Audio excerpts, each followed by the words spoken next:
Anchor मुस्कुराते हुए।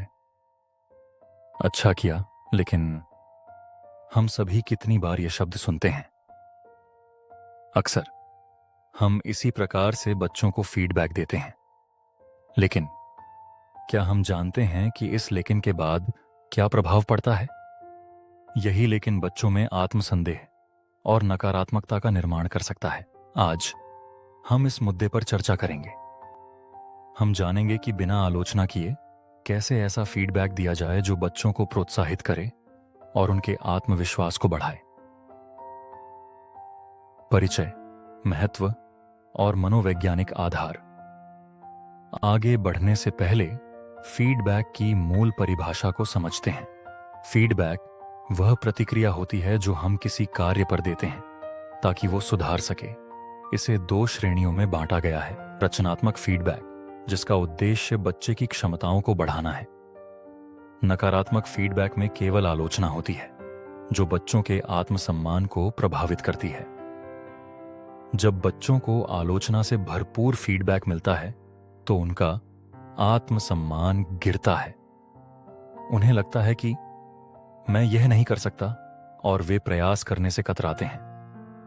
यह सही नहीं है, है ना?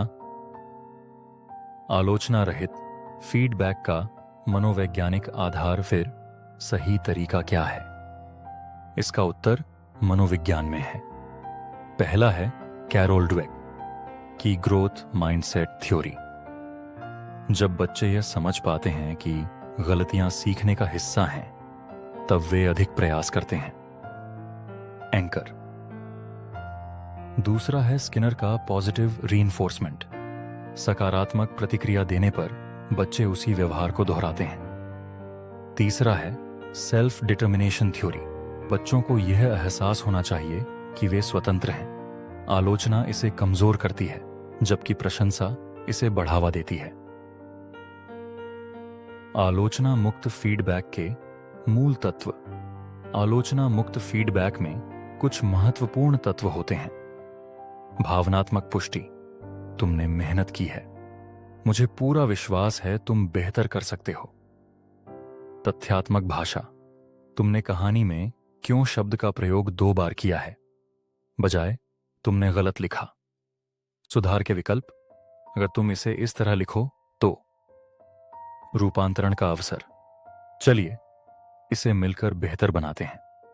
इमोशनल सपोर्ट, मुझे पता है तुम प्रयास कर रहे हो, यह बिल्कुल सामान्य है। एक उदाहरण पर गौर करें। यदि बच्चे ने पेंटिंग में रंग चूके तो सही रंग क्यों नहीं चुना के बजाय कहें यह रंग कहां बेहतर लगेगा। गणित की समस्या में तुम्हें समझ नहीं आता, नहीं, बल्कि चलो इसे एक बार फिर देखते हैं। यदि कविता अधूरी है तो इतनी छोटी क्यों लिखी का स्थान लें, क्या इसे थोड़ा विस्तार दें। व्यावहारिक तकनीकें, रणनीतियां और गतिविधियां, तो क्या हम व्यावहारिक रूप से फीडबैक दे सकते हैं? यहां कुछ प्रभावी तकनीकें हैं। पहली, मैं से शुरू करें, तुम से नहीं। तुमने गलत किया से बचें और कहें मुझे लगता है कि यह भाग थोड़ा बेहतर हो सकता है, जिससे संवाद खुला रहेगा। दूसरी, फीडबैक को विशिष्ट बनाएं। अच्छा काम या बुरा लिखा से बात नहीं चलेगी, बताइए कि क्या अच्छा था। तीसरी, 2 stars and 1 wish पद्धति, 2 स्टार बताएं। तुमने सुंदर शब्दों का चयन किया, और फिर काश अंत थोड़ा और लंबा होता। चौथी, सैंडविच तकनीक। इसमें आप सुधार को 2 सकारात्मक बातों के बीच रख सकते हैं। तुमने बहुत मेहनत की है, फिर मध्य भाग थोड़ा भटक गया, और फिर थोड़ा काम और करोगे तो कहानी बहुत बेहतर बन जाएगी। 5वीं, प्रश्न पूछकर सुधार का सुझाव देना। क्या तुम सोच सकते हो कोई और शब्द यहां? अभिभावकों और शिक्षकों के लिए रणनीतियां। सिर्फ तकनीकों से काम नहीं चलेगा, इसके लिए कुछ रणनीतियां भी जरूरी हैं। अभिभावकों के लिए परिणाम पर नहीं, प्रयास पर सराहना करें। तुमने बहुत प्रयास किया, मुझे अच्छा लगा। तुलना से बचें। देखो तुम्हारा भाई कितना अच्छा करता है जैसी बातें नहीं करें। बच्चों की भावनाओं को पहचानें। मैं जानता हूं तुम निराश हो। संवाद को दो तरफा रखें। तुम्हें क्या लगता है, तुमने कहां अच्छा किया? शिक्षकों के लिए फीडबैक फ्राइडे शुरू करें, जहां बच्चे एक दूसरे को 2 सकारात्मक और 1 सुधारात्मक फीडबैक दें। एक स्टार वॉल बनाएं, जहां बच्चों की रचनात्मक कोशिशें प्रदर्शित की जाएं।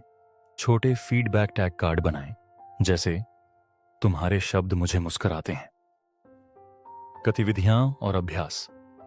कुछ मजेदार गतिविधियां भी हैं जिनसे बच्चे फीडबैक देना और लेना सीखते हैं। फीडबैक बड़ी, जहां बच्चे जोड़ी में एक दूसरे को फीडबैक दें। एक्ट मिस्टेक, गलती को नाटक में बदलकर सुधार के अवसर तलाशना। गैलरी वॉक, बच्चों की कृतियों को कक्षा में प्रदर्शित करें और फीडबैक दें। रिफ्लेक्शन जर्नल, बच्चे खुद लिखें कि उन्हें क्या अच्छा लगा और वो क्या बेहतर कर सकते हैं। प्रभाव, आयु वर्ग आधारित दृष्टिकोण और केस स्टडी। अब बात करते हैं आलोचना रहित फीडबैक के प्रभावों की, जो शोधों से भी प्रमाणित हैं। आत्मसम्मान में वृद्धि। यूनिवर्सिटी ऑफ पेंसिल्वेनिया के शोध दिखाते हैं कि सहानुभूतिपूर्ण फीडबैक से आत्मस्वीकृति पर 30% बढ़ जाती है। सीखने की निरंतरता। डॉ कैरोल ड्वेक की थ्योरी कहती है कि यदि बच्चों को तुमने मेहनत की कहा जाता है, वे सीखने में लगे रहते हैं। सकारात्मक सामाजिक संबंध। जब शिक्षक बच्चों के प्रयासों की सराहना करते हैं, बच्चे टीम वर्क और सहयोग में भी सक्षम होते हैं। आयु वर्ग आधारित दृष्टिकोण। बच्चों की उम्र के हिसाब से फीडबैक देने का तरीका बदलना चाहिए। पूर्व प्राथमिक 3 से 6 वर्ष। इन्हें दृश्यात्मक फीडबैक दें, जैसे चित्र बनाकर तुम्हारे प्रयास पर सूरज चमक रहा है। प्राथमिक 6-10 वर्ष। इन्हें समझाएं कि तुम्हारा प्रयास पहले से बेहतर है। प्राथमिक 11-14 वर्ष। इन्हें प्रेरणादायक वाक्य दें, जैसे तुम्हारे विचार अद्वितीय हैं। किशोरावस्था 15-18 वर्ष। आत्म मूल्यांकन में इनकी भागीदारी सुनिश्चित करें और संवेदनशीलता बरतें। Case study. एक केस स्टडी पर गौर करें। साल का आरव कविता प्रतियोगिता में भाग ले रहा था, लेकिन उसकी अंतिम 2 पंक्तियां अधूरी थीं। शिक्षक ए ने कहा, तुम कविता पूरी नहीं कर पाए। परिणाम, आरव उदास हो गया। शिक्षक बी ने कहा, तुम्हारी पहली 6 पंक्तियां बहुत सुंदर थीं, आखिरी 2 पर क्या विचार है? हम साथ में विचार करें। नतीजा, आरव ने न केवल कविता पूरी की, बल्कि अगली प्रतियोगिता में भी भाग लिया। कैसे आलोचना मुक्त संस्कृति बनाई जाए? फीडबैक को मार्गदर्शन समझें।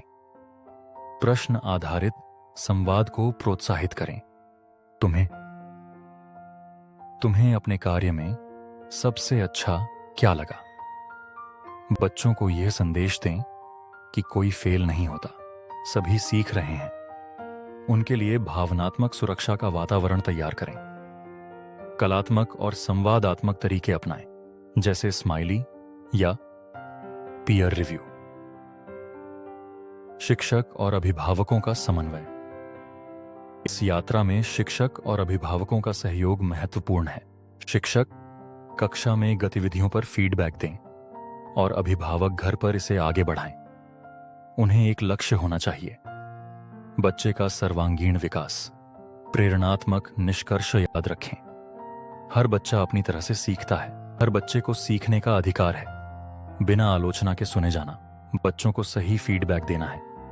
उन्हें आत्मविश्वास से भरना, गलती से डरने नहीं देना और यह बताना कि तुम जैसे हो वैसे अद्वितीय हो।